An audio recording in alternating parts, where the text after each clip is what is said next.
அழகுமதியை சமைக்க சொன்னோம். அவ என்னதான் பண்ணிட்டு இருக்கான்னு போய் பார்க்கலான்ட்டு ராஜலட்சுமி கிச்சனுக்குள்ள வந்து பாக்குறாங்க. இவன் இன்னைக்கு சோறாக்குனாலா இல்லையான்னு எட்டி பார்த்துட்டு வருவோம். இல்லைன்னா வழக்கம் போல சோறு வேகலை, தயிர் இருக்கு சாப்பிடுங்கன்னு சொன்னாலும் சொல்லிடுவா. எட்டி பார்த்துட்டு அப்பாடா பரவாயில்ல, ஏதோ காய்கறியெல்லாம் வெட்டி வச்சிருக்கா, அப்ப ஏதோ சமைச்சிருவா போல இருக்கு. ஆனாலும் இவளை இப்படியே விடக்கூடாது. தினமும் ஏதாவது சொல்லி சொல்லி நம்ம கண்ட்ரோலுக்கு கீழே கொண்டு வந்துட்டே இருக்கணும். மலரப்பாரடி அத்தை சொல்ல தட்டாம எப்படி நடக்கிறான்னு சொல்லி இவளையே அடக்கணும். இல்லைன்னா இந்த ரெண்டு மருமகளும் சேர்ந்து தலையில மிதிச்சு ஏற ஆரம்பிச்சுட்டு வாளுக. எல்லாரும் அமைதியான பொண்ணுதான், நல்ல பொண்ணுதான். ஆனா இந்த மாதிரி அவளையும் சேர்த்து கெடுத்து விட்டுருவா போல இருக்கு. அதனால ரெண்டு பேரையும் சேர விடாம பிரிச்சு பிரிச்சு வேலை கொடுத்துக்கிட்டே இருக்கணும். அப்பதான் என் ஆதிக்கம் இந்த வீட்டுல நிலைக்கும்னு நினைக்கிறாங்க. லஞ்ச் டைம் வந்ததால ராகவன் சாப்பாடு ஆயிடுச்சான்னு கேட்குறாரு. ராஜலட்சுமி எங்கடி இருக்க, எனக்கு வயிறு பசியால கிள்ளுது, சாப்பாடு ரெடியா, இன்னைக்கு என்ன விசேஷ சமையல்னு கேட்குறாரு. வாங்க வாங்க, சாப்பாடு எல்லாம் ரெடி ஆயிட்டு இருக்கு. இன்னைக்கு அழகுமதி தானே சமைக்கிறா, அவகிட்ட காலையிலேயே சமையல் பொறுப்பு கொடுத்துட்டேன். இந்நேரம் சகலமும் ரெடி பண்ணி வச்சிருப்பா. நான் போய் தட்டு எடுத்துட்டு வரட்டுங்களா? வேண்டாம் லட்சுமி, நீ இன்னும் அவகிட்ட போய் சாப்பாடு ரெடியான்னு கேட்காத. அவ சமைச்ச லட்சணத்துக்கு நீ போய் கேட்டா உன்னையும் அடிச்சு போட்டாலும் போடுவா. நம்ம ரெண்டு பேரும் பேசாம போய் அமைதியா உட்காந்துக்குவோம். அவளே முடிச்சிருந்தா கொண்டு வந்து டைனிங் டேபிள்ல வைப்பா, இல்லைன்னா முடிக்க கொண்டு வந்து வைப்பா. வா பேசாம போய் உட்காந்து வேடிக்கை பார்ப்போங்கிறாரு.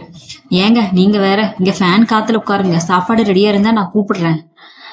இன்னைக்கு அந்த அழகுமதி என்னதான் அஸ்தி இருக்கான்னு பாப்போங்கிறாங்க. எல்லாத்தையும் தொடர்ந்து பார்த்து பரிமாற ஆரம்பிக்கிறாங்க லட்சுமி. ராகவன் அதை பார்த்துட்டு, என்ன லட்சுமி அப்படியே உறைஞ்சு போய் நிக்கிற, குழம்பு ஊத்து, என்ன வெறிச்சு பார்த்துட்டு இருக்க, எதுலையுமே குழம்பும் பொரியலும் இல்ல, என்னது இது என்னது, ஒண்ணுல பார்த்தா தக்காளி கேரட்டு வெங்காயம் எல்லாம் பச்சை பச்சையா அப்படியே கிடக்குது, எதுலையுமே குழம்பு இல்ல ரசம் இல்ல, இன்னொன்னு பார்த்தா வெறும் தயிர், இன்னொன்னுல ஊறுகாய், இன்னொன்னுல ரசம். அச்சோ என் தெய்வமே, என்ன இப்படி சமைச்சு வச்சிருக்கா. ராகவன் உடனே, லட்சுமி என்னது இது, எல்லாமே வெறும் கூட்டாவா இருக்குது, இந்நேரம் மழை செஞ்சிருந்தா காய் குழம்பு கூட்டு பொரியல் அவியல் அப்பளம் வீடே மணக்குமே, இவன் என்னடான ஒரு பேச்சு கூட சமைக்காம எல்லாத்தையும் பச்சையா வச்சிருக்கா. அழகுமதி வா இங்க முதல்லன்னு கூப்பிடுறாங்க. மலர் இதை கேட்டுட்டு, அச்சச்சோ போச்சு, அழகுமதி ஏதோ வில்லங்கம் பண்ணிட்டா போல, மாமா இந்த கத்துறாரு, நம்மளும் போய் என்னன்னு பாப்போம்னு போறாங்க. ரெண்டு பேரும் வராங்க. அழகுமதி அறிவிருக்கா உனக்கு, என்ன சமைச்சு வச்சிருக்க, ஏன் அத்தை இப்படி கத்துறீங்க, மதிய உணவுக்கு தேவையானதான் சமைச்சு வச்சிருக்கேன், கண்ணுக்கு தெரியலையா உங்களுக்குங்கிறாங்க. ஏங்க கேட்டிங்களா இவ பேசுறத, எல்லாமே காய்கறி பச்சை பச்சையா அரிஞ்சு வச்சிருக்கா, இதுக்கு பேரு லஞ்சா, எப்படி இதெல்லாம் சாப்பாடுன்னு சொல்றேன்னு கேக்குறாங்க.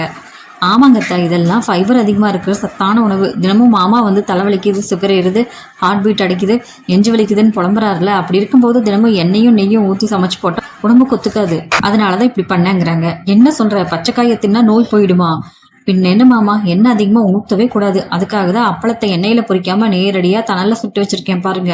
அப்புறம் அந்த அவியல் காய் வேகவே கூடாது, பச்சையா சாப்பிட்டாதான் உடம்புக்கு ரொம்ப ஹெல்த்தி. இதோ இந்த சாலடு, இதைத்தான் இப்ப பொரியல்னு நினைச்சு சாப்பிடணும், இதை சாப்பிட்டாதான் கொலஸ்ட்ரால் ஏறாது உடம்புலங்கிறாங்க. என்னது இது, பச்சை காயை அரிஞ்சு வச்சுக்கிட்டு திங்கிருக்கு, நாங்க என்ன ஆடு மாடுகளா, இது பஞ்சகாலத்து சமையல் மாதிரி பண்ணி வச்சிருக்க, சாலட் வேணும்னா உனக்கு வேணுங்கிறத போட்டு தின்ன வேண்டியதானே, எங்களுக்கு எல்லாரும் தட்டுல இதையே போட்டு வைக்கிற.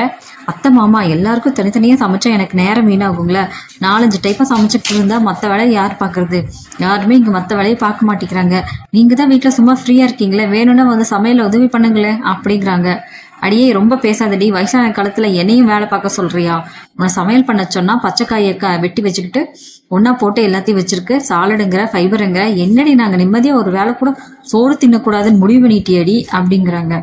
மதியத்துக்கு அத்தை, நான் முதலே சொன்னனே எனக்கு வீட்டு துடைக்க தெரியும், மற்ற வேலை பார்க்க தெரியும், ஆனா சமையல் ஓரளவுக்கு தான் பண்ணுவேன், நீயே வெய் நீயே சமையல்னு கட்டாயப்படுத்தி அனுப்புனது நீங்க தானே, எனக்கு தெரிஞ்ச சமையல் இவ்வளவுதான், இப்படித்தான் நான் சமையல் பண்ணுவேன், இதை சாப்பிடுங்க, இல்லைன்னா ஊறுகாய் தொட்டுட்டு ரசம் சாதம் சாப்பிடுங்கிறாங்க.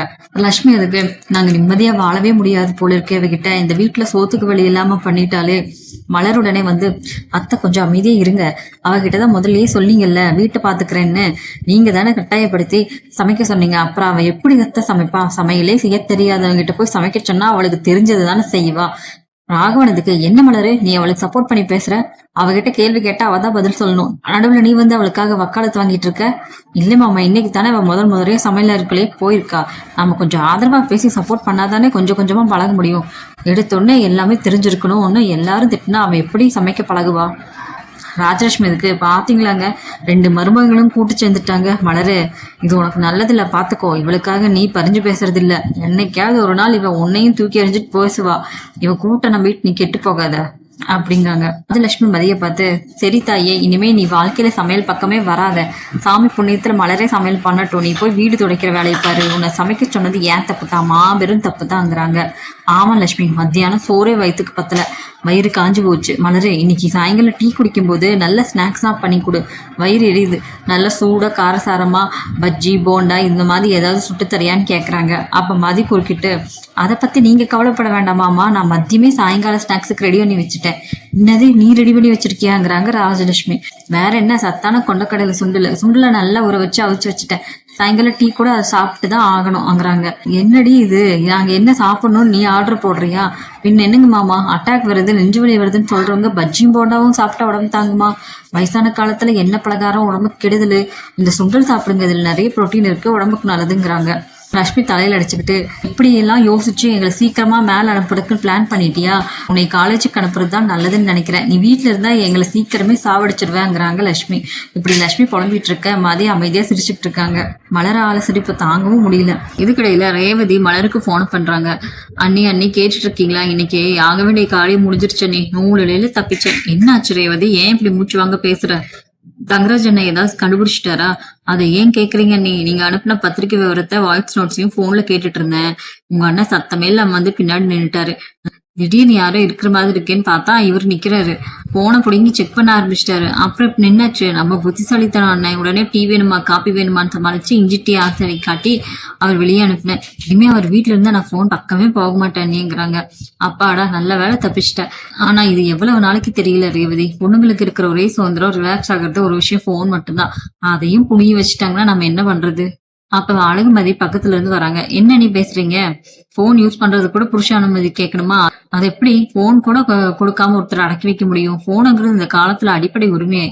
என்னங்க இது, ஹஸ்பண்ட் அனுமதி கொடுத்தாதான் பொண்ணுங்க போன் யூஸ் பண்ணமா? என்ன கொடுமை இது அப்படிங்கிறாங்க. மலரதுக்கு, மதி கொஞ்சம் அமைதியா இரு, நீ தைரியமா பேசுவ. நாங்க அப்படி பேசினா வீட்டுல புயல் அடிச்சிடும். நீயாவது உன்னோட தைரியத்தை விட்டு மாறாம அப்படியே இரு. லஞ்சில் வாங்கி அடியால வயிறு பசிச்சு நொந்து போயிருக்கும். லட்சுமி மலரிடம் கெஞ்சறாங்க. மலரு, தாயே, மத்தியானம் அந்த ராசிச்சு வச்ச பச்சை காய்கறி தின்னே வயிறு காஞ்சு போச்சுடி. நைட்டு நமக்கு அந்த மாதிரி எந்த சோதனையும் வேண்டாம். நல்லா நெய் தடவி மெதுமெதுன்னு சப்பாத்தியும் காரசாரமா நல்லா எண்ணெயும் மசாலாவும் தூக்கலா போட்டு உருளைக்கிழங்கு மசாலாவும் பண்ணிடு. என் வயிறு குளிரட்டும்ங்கிறாங்க. மலரு சிரிச்சுக்கிட்டே, சரிங்க அத்தை, நீங்க போய் ரெஸ்ட் எடுங்க, நான் நைட்டுக்கு சூடா சப்பாத்தியும் கிழங்கு மசாலாவும் பண்ணி கொண்டு வரேங்கிறாங்க. அப்ப வேணும்னே அழகுமதி என்ட்ரி ஆறாங்க கிச்சனுக்குள்ள. அக்கா, நைட் சமையல நான் பாத்துக்கிறேன். அத்தை, நீங்க அட்வைஸ் பண்ண மாதிரியே நான் யோசிச்சேன். நைட் நேரத்துல சப்பாத்தில நெய் ஊத்தி உருளைக்கிழங்கு மசாலா போட்டு சாப்பிட்டா செரிமானம் ஆகாது, அசிடிட்டி வந்துடும். அதனால இன்னைக்கு நைட்டுக்கு எண்ணெய் ஒரு சொட்டு இல்லாத புல்காவும் காரமே இல்லாத வேக வச்ச சுரக்காய் கூட்டு பண்ண போறேன். எப்படி என் பிளானுங்கிறாங்க. என்ன இல்லாத ஃபுல்கான்ற வார்த்தை கேட்டதும் லட்சுமி பதறி அடிச்சுட்டு ஓடி வந்து, நீ கிச்சன் பக்கமே மதியம் வரக்கூடாதுன்னு சொல்றாங்க. அழகுமதி, அங்கேயே நில்லு, நீ ஒரு அடி கூட முன்னாடி வைக்க கூடாது. தயவு செஞ்சு நீ இந்த கிச்சன் வாசப்படியை மிதிச்ச அவ்வளவுதான். மத்தியானம் நீ போட்ட சாலட்ல என் வயிறு ஆல்ரெடி சுடுகாடா வெந்து கிடக்கு. நைட்டுக்கு எண்ணெய் இல்லாத புல்கா வேக வச்ச சுரக்கான்னு இன்னொரு குண்டு தூக்கி போடுறியா? என்னத்த எப்படி சொல்லிட்டீங்க? புல்கா உடம்புக்கு எவ்வளவு நல்லது தெரியுமா? எண்ணெயே இல்லாம சொட்டெடுத்தா ஹார்ட்டுக்கு ரொம்ப நல்லது. நீங்களே அப்புறம் எனக்கு நன்றி சொல்லுவீங்கிறாங்க. எனக்கு எந்த நன்றியும் வேண்டாம், ஒரு மண்ணும் வேண்டாம் தாயே. என் உயிரோட விளையாடணும்னு நினைச்ச நீ அமைதியா ஹாலுக்கு போய் டிவி பாரு. மலரு, இவளை உள்ள விட்டுறாத. நான் சொன்ன மாதிரி நல்ல நெய்யூச்சி சப்பாத்தியும் காரசாரமா உருளைக்கிழங்கு மசாலாவையும் நீயே ரெடி பண்ணு.